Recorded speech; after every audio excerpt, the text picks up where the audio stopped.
Yun, welcome ulit sa ating buhay-buhay episode, no? Sana may makuha kayong tips ngayon. Paano ka kikita kahit tulog ka? Upuan. Ang upuan, paparintahan mo lang. Parintahan mo, kikita ka kahit tulog ka. Kahit anong klaseng event, ipopost mo lang to sa personal account sa Facebook mo kung ilang pirasong upuan na meron ka. Lamisa na ditiklop. Para kapag ka tinatravel-travel mo ng malayuan, yung lamisa, mabilis lang kasi ditiklop na siya.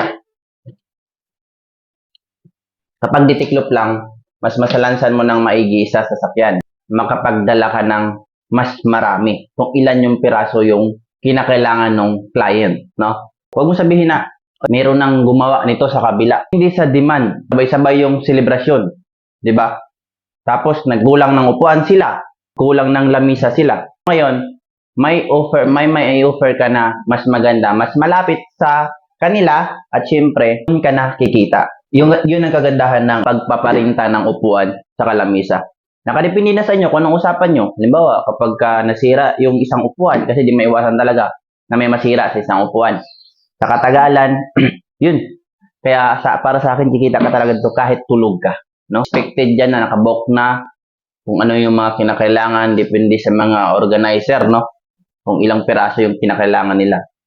Kaya ikaw, kung nagbabalak ka ng mag-business na hindi masyadong pagod, kapag may sapat ka na puhunan, is mas maganda ang lamisa at saka upuan.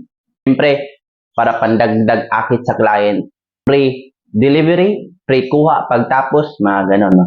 Kaya ikaw, kung nag-iisip ka ng business na hindi masyadong matrabaho, eto na yan. Kahit natulog ka, kikita ka. Yan lang. Sana may nakuha kayong tips sa ating buhay-buhay episode, no? Sana may nakuha kayo. At kung bago ka pa lang dito sa aking video, like, share. Maraming salamat. Hayaan na ako. Hayaan ako magsalita. Ayaw ko na magsalita eh. Sige, bye-bye. Salamat. Thank you.